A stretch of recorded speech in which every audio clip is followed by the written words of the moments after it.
The Cartman triangle is a psychological model that illustrates how people interact, particularly within destructive or manipulative relationships. Developed by Stephen Cartman, an American psychiatrist, this model identifies three roles often assumed during conflicts: the persecutor, the victim, and the rescuer.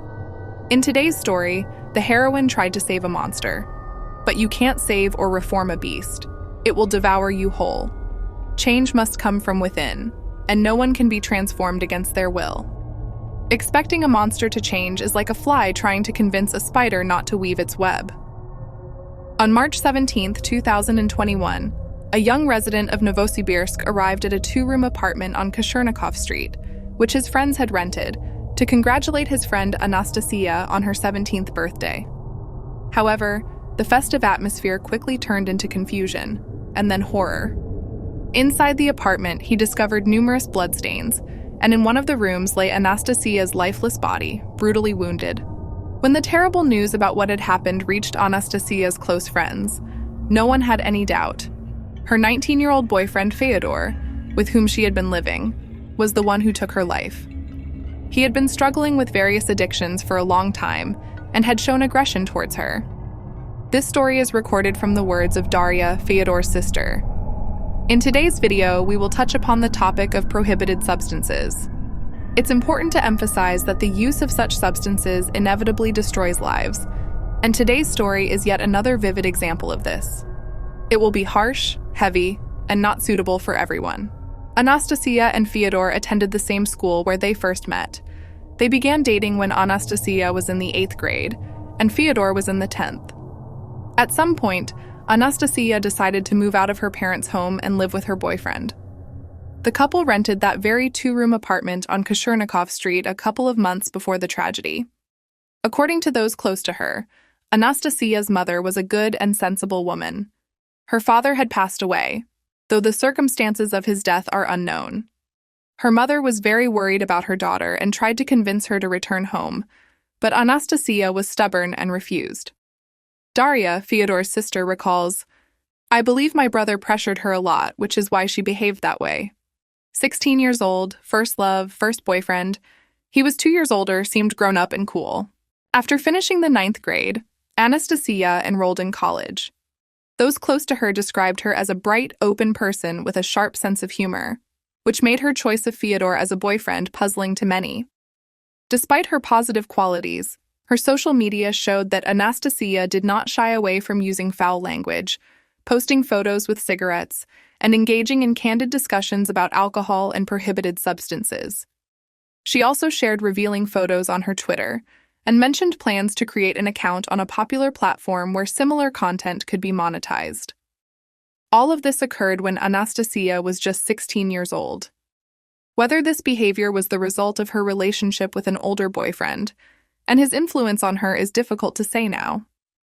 Daria shared that she and Fyodor had known each other since childhood, though they had different mothers, and their relationship was not always easy. "Fyodor was always withdrawn as long as I can remember," Daria recalls. "He was always sitting at the computer. We weren't particularly close. He was like a stone, always in himself, but I cared about him." At the age of 16, alcohol appeared in Fyodor's life. He often drank heavily at parties and then, for the first time, tried prohibited substances. One day, Fyodor told me he had found a good girl from his school. She was 15 years old, Anastasia. "I met her. She was a beautiful and pleasant girl, smart," Daria continues. Anastasia didn't lead a healthy lifestyle. She could drink and smoke, but she was absolutely against prohibited substances. She and Fyodor constantly fought over this, and it happened that I even covered for my brother in front of her. I told her he wasn't using, even though we were all doing it in that company. He cheated on her right in front of me. I thought, why ruin their relationship? He would stop and everything would be fine, right? In his relationship, Fyodor exhibited cruelty and instability, which was primarily linked to his destructive addictions. Due to his dependency, the couple frequently had arguments. Anastasia often begged him to stop using, which irritated Fyodor, and he frequently took his frustrations out on her. At 19, Fyodor wasn't in school and worked as a cashier at a supermarket. He openly expressed his hatred for his job online. His small salary was not enough to meet his needs, and he often relied on the finances of his underage girlfriend. At the same time, Anastasia wasn't working, as she was still studying. Her parents provided her with financial support. Fyodor turned out to be completely irresponsible. All of Anastasia's gold jewelry and phones repeatedly ended up in pawn shops for his next fix. People would tell her, "Leave him or report him to the police so they can lock him up and you'll live a normal life." But she held on to hope that things would change. Fyodor's acquaintances mentioned that he tried to get Anastasia hooked on prohibited substances. It's quite possible that at some point he succeeded, despite her initial firm stance. Both law enforcement and Fyodor's sister would later point to this fact, but we will return to that later. While Fyodor was sinking deeper into his harmful habits, his sister Daria, on the contrary, started realizing the magnitude of the problem. "At some point, our lives just went in different directions," Daria shares. Meanwhile, the relationship between Fyodor and Anastasia became increasingly strained. They broke up several times, only to reconcile again. It seems Anastasia understood that their relationship was unhealthy, and that she was both a psychological and physical victim. She tried to process what was happening by posting memes on her Twitter account, which seemed more like a hidden cry for help. In Anastasia's Twitter, there were posts that reflected her internal state. Once, she showed a friend a photo of her bruised hand, which she captioned, suggesting that there was violence in her relationship. Friends of the couple said that Fyodor frequently cheated on Anastasia, and she knew about it, but turned a blind eye, possibly due to her strong attachment and feelings for him. Fyodor was also active on social media, where he openly displayed his addictions and sometimes posted provocative tweets. His posts about Anastasia were often filled with disdain and a cynical tone. Over time, Fyodor began to lose friends because of his destructive habits. One of his female friends told the CBFM portal that she stopped communicating with him shortly before the tragedy. She recalled, "Although Fyodor was strange, he never showed aggression. He was antisocial and withdrawn. It was hard to connect with him. But despite this, he was always kind and sweet, at least toward me. He got into prohibited substances very suddenly, said that people were just offering them to him. That's when I decided to end our communication." Fyodor's parents were also aware of their son's addiction and tried to help him. In the summer of 2020, they sent him to a rehabilitation center. However, it later turned out that the facility was operating illegally, and in August of that year, it was raided by law enforcement after complaints from former patients about being held there against their will, having their passports confiscated, and other abuses. After an incomplete 20-day treatment, Fyodor returned home and soon fell back into his usual wild lifestyle, filled with parties and substance use. Despite all the difficulties, Anastasia held on to hope that she could help her boyfriend overcome his addiction, which had turned him into a cruel person. Unfortunately, that hope proved to be fatal for her. Anastasia's friends told investigators that in the last 2 or 3 weeks, the relationship between Anastasia and Fyodor had become even more strained.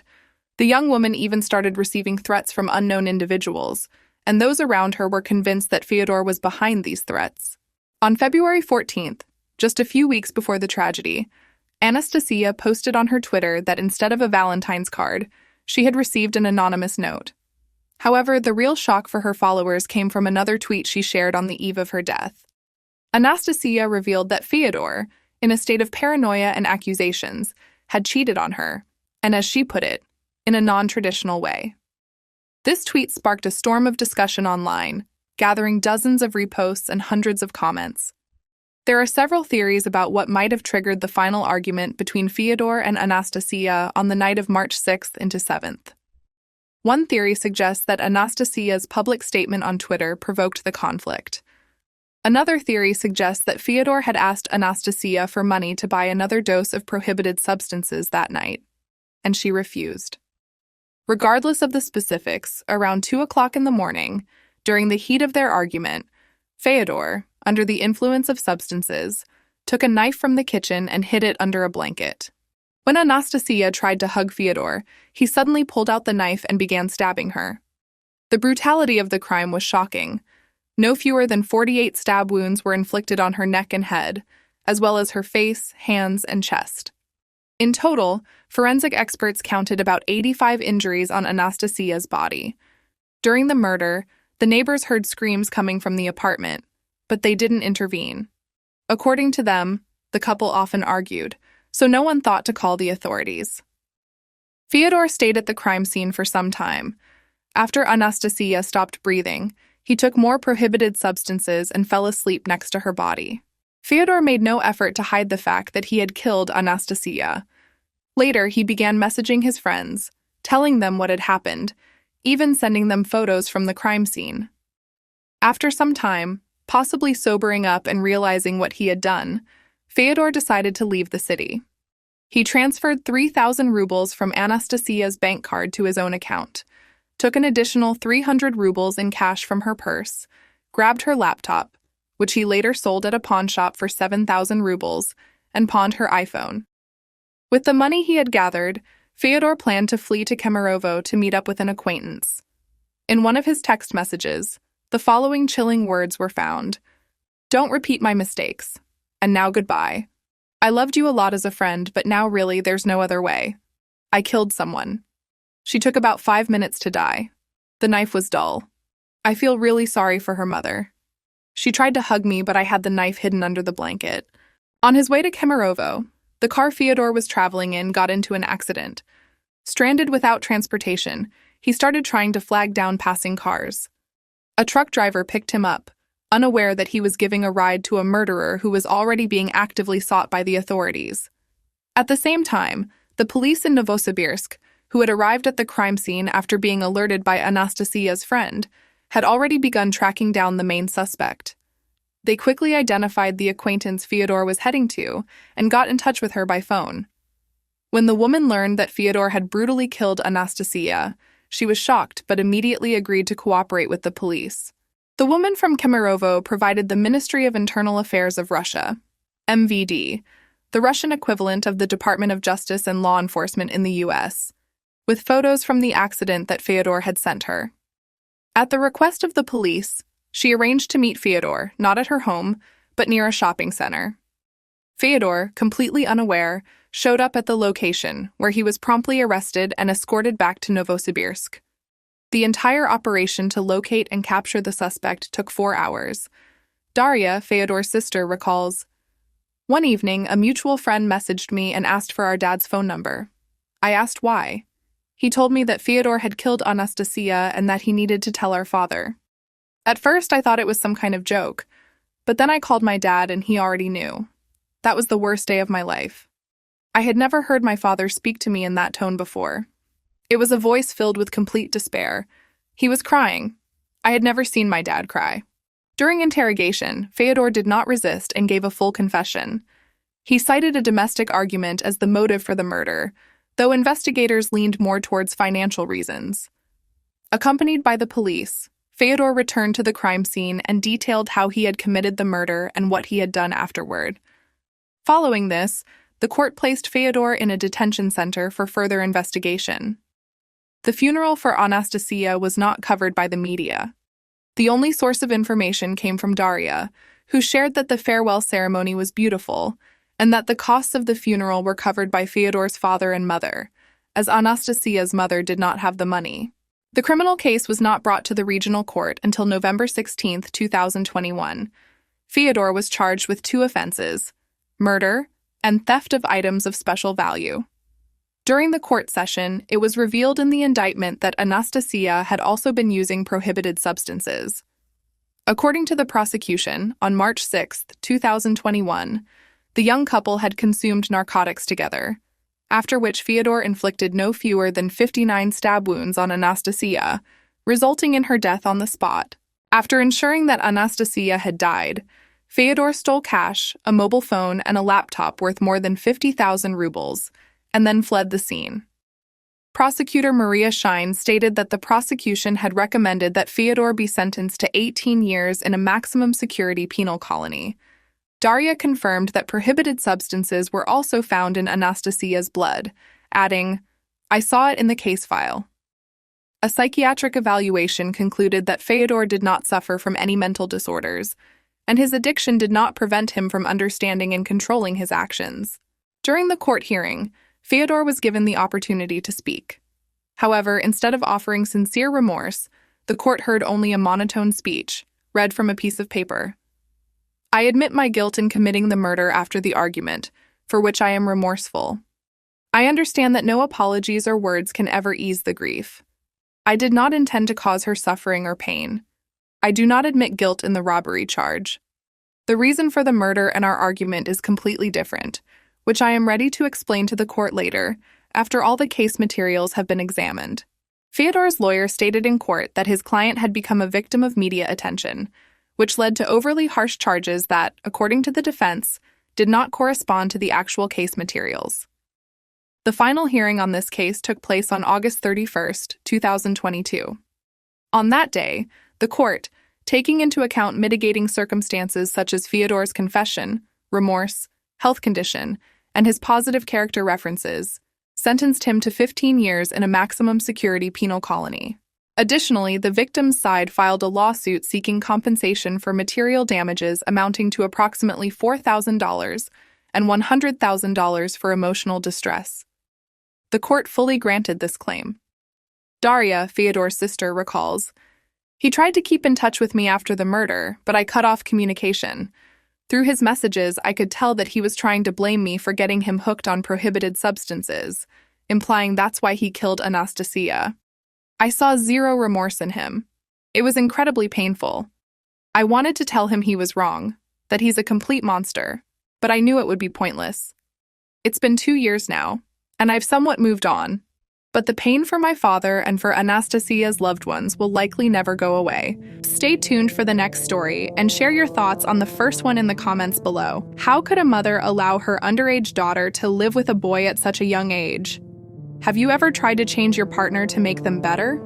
In the second story, you'll see just how far a mother is willing to go to protect her daughter. Let me know in the comments how you would judge her actions. In the evening of February 2nd, 2017, at 5:35 p.m., a dull sound echoed from a building in the Cheongjung district of Chungcheong province.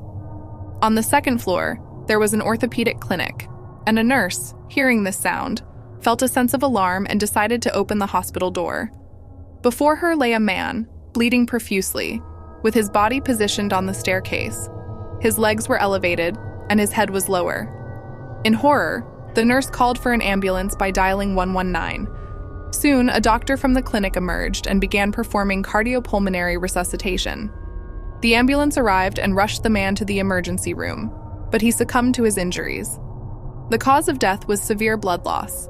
4 stab wounds from a sharp knife were found on his neck, left forearm, and left shoulder. He was likely wounded before arriving at the hospital and collapsed at the door. The victim was identified as 51-year-old Paak See. The police quickly traced the crime scene. Blood trails along the road led to a café located 50 meters from the clinic.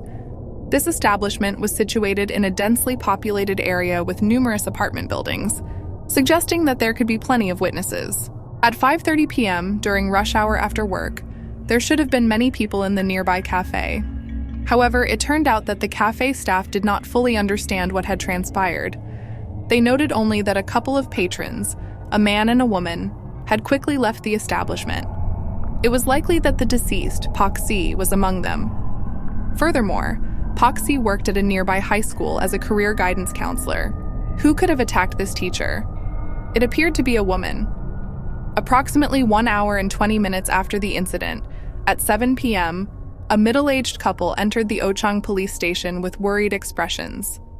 The police officer instinctively sensed that they were the suspects, as the description of the woman matched the testimony of the café staff. The woman, hesitating, confessed, I stabbed someone." 46-year-old Lee Jonghwa came to the police station with her husband, who had convinced her to do so. She turned out to be an ordinary housewife with no criminal record. When the police asked her why she committed such a crime, Lee Jonghwa began to calmly explain her relationship with the victim. She had a daughter who was a junior in high school, and Paak See had been her academic advisor. Thus, there was a parent-teacher relationship between them. It turns out that a parent killed a teacher right in the city center. Paak See was a qualified teacher working as a vocational instructor, which meant that he did not have a teaching diploma but was a professional with industry experience who helped students with career choices. So, Paak See was not only involved in counseling, but also in guiding students for internships and job placements. Lee Jonghwa's daughter had also been receiving advice from Paak See until recently, and their relationship was good. She even respected her teacher. But why did the mother, Lee Jonghwa, kill her daughter's teacher? She revealed a shocking story. Her daughter had allegedly been subjected to sexual harassment by Paak See. According to her, a dinner with the teacher was planned for the evening of February 1st. Lee Jonghwa became uneasy when she learned that her daughter was going to meet with the teacher outside of school. She asked her daughter if she could skip the meeting, but the girl, on the verge of graduation, was filled with anxiety and hopes for her career, believing that Paak See could help her. The daughter left the house and called her mother at 10 p.m., assuring her that everything was fine. Although her voice sounded cheerful, Lee Jonghwa was still worried. Her daughter was coming home too late. As she struggled to prepare for her night shift, Lee Jonghwa received a message from her husband that was saved on her phone. At that time, Lee Jonghwa's daughter continued communicating with the teacher, which irritated her mother. When the clock showed 10:56, Lee Jonghwa unexpectedly received a call from her younger daughter. "Mom, my older sister is here, but it seems something is wrong," she said, and a wave of anxiety swept over Lee Jonghwa. She attempted to contact her daughter several times, but the girl did not answer. Finally, after several attempts, she managed to hear her older daughter's voice. "Mom, something terrible happened," the daughter said, and this filled Lee Jonghwa with worry. She reassured her, suggesting they talk when they met, and immediately after her shift ended at 7 in the morning, she hurried home. However, upon meeting her daughter, Lee Jonghwa realized that her fears had come true. The daughter revealed horrifying things. During dinner and at karaoke, Paak See had forcibly kissed her and groped her breasts, then tried to remove her pants. The girl was afraid that if she upset the teacher, he would not help her with finding a job, so she could not just walk away. The teacher had stated that it would be their little secret. Her daughter's words ignited a fury in Lee Jonghwa. She immediately tried to call Paak See, but he did not answer. Then she left him a message. "What did you do to my daughter? I will not let this go." Soon after, Paak See called back and stated that he was planning to resign. But this was merely a formal step, as his contract was set to expire at the end of the month. Despite this, Lee Jonghwa felt no sincerity in his words and continued to be angry. In search of solace, she began drinking beer early in the morning and became lost in her thoughts. Lee Jonghwa sent another message. "Let's meet at the café." Then she texted her sister. "I can't take this anymore. I won't let this go.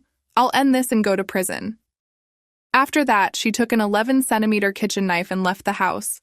On the same day, February 2nd at 5:25 p.m., Lee Jonghwa was already waiting in the café with the murder weapon in her bag. A few minutes later, Paak See arrived.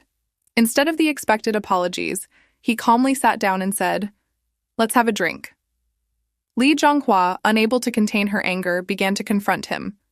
"How could you, teacher, do this to a student?" The exchange lasted only 1 to 2 minutes when Paak See, apparently deciding to avoid the conversation, stood up and said he was going to the restroom. Lee Jonghwa saw this as her chance. She pulled the knife from her bag and approached him from behind, stabbing him in the neck and shoulder. Paak See, in shock, covered the wound with his hand and hurriedly ran out of the café. Lee Jonghwa chased after him but soon turned in another direction, heading toward the trash bins to dispose of the murder weapon before returning home. There, she told her husband what had happened, and after his urging, she decided to turn herself in to the police. This concludes Lee Jonghwa's testimony. The circumstances of the crime were recorded by surveillance cameras in the café, confirming that her account had some basis. However, there is another significant issue. How truthful is her claim regarding the motives for the crime? The victim is already dead, and only the accused's version remains. Once these statements became known, acquaintances of the deceased Paak See began to protest, particularly his colleagues from the school. They stated that Paak See was a person who worked 14 hours a day and genuinely cared for his students. The family of Paak See also protested. This confirmed that Paak See had a good reputation.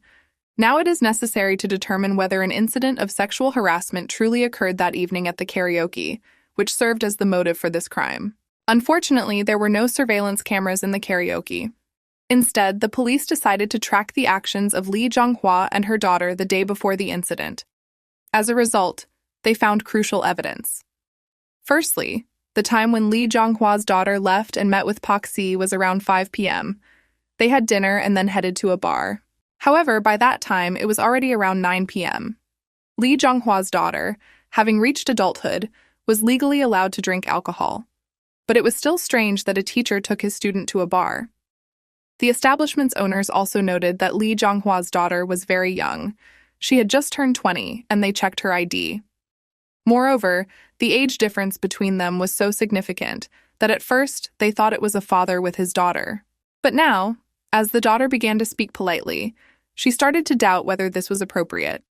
So they sat in the bar and drank 3 bottles of soju.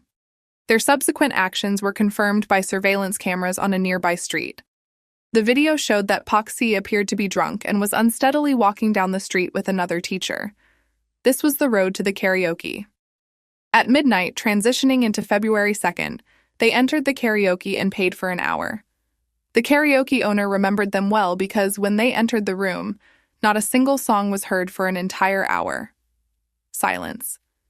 Additionally, there were no other customers in the karaoke that day, which made the owner wonder why there were no sounds. An hour passed, and when the owner was about to offer them some complimentary time, they exited the room. The owner asked, "I was going to offer you a service. Why did you leave so quickly?" Paak replied jokingly, "If you were going to offer a service, you could have done it earlier and we could have sung a bit more." However, at that moment, the owner noticed something strange. Lee Jong-hwa's daughter stepped back and quietly bowed to the karaoke owner, as if signaling not to offer any more services. This suddenly gave him a sense of a strange atmosphere, and he escorted them to the exit. This moment was also captured on the karaoke's surveillance cameras. According to the owner, Lee Jong-hwa's claim that her daughter had been subjected to sexual harassment seems to have some basis. Although this occurred in the room, which cannot be proven on its own, consider the circumstances. The subject teacher took his student to a bar, where they drank 3 bottles of soju, and then spent the entire night in karaoke, where not a single song was heard. All of this seemed completely abnormal. Furthermore, testimonies began to emerge that raised questions. After the case became known, journalists hit the streets to investigate the situation. At that time, another student of Paak See decided to share her experience. She recounted that just a month before the incident, she had also encountered an uncomfortable situation. During an interview, Paak See had offered to give her a ride home. Not suspecting anything wrong, she got into the car. But that was when the incident occurred. Without hesitation, Paak began to touch her chin and uttered the phrase, "How cute you are." He then asked who was waiting for her at home.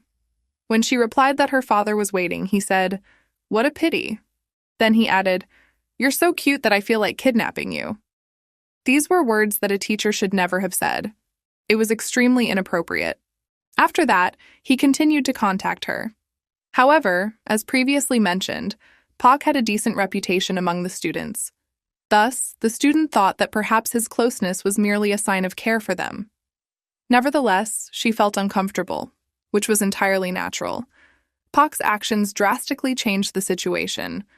Although we cannot justify the murder committed by the mother, it is essential to understand what drove the parent to attack the teacher.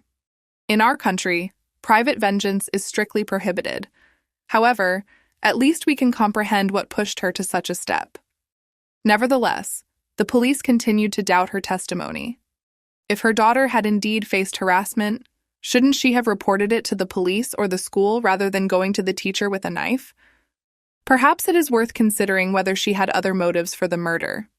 However, no new evidence aside from her words was found. On June 2, 2017, the Court of First Instance deemed the murder premeditated and planned.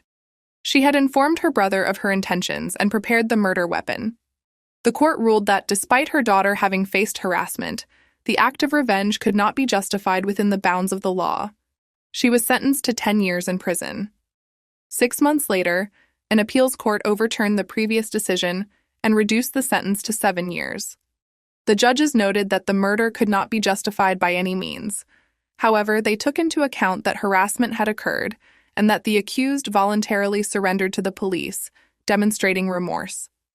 A 7-year sentence for a murderer in Korea is considered unusually lenient, which may indicate the court's understanding of the maternal feelings of anger and grief. However, it is important to remember that there is another victim in this story, the daughter, who trusted her teacher and ultimately lost her mother when she became a murderer. She likely suffers from feelings of guilt. Was going out to dinner a mistake? Did her unwillingness to confront the harassment lead to this tragedy? Or did she regret telling her mother everything? I want to tell her. It is not your fault. I hope that the hearts filled with pain and fear heal quickly.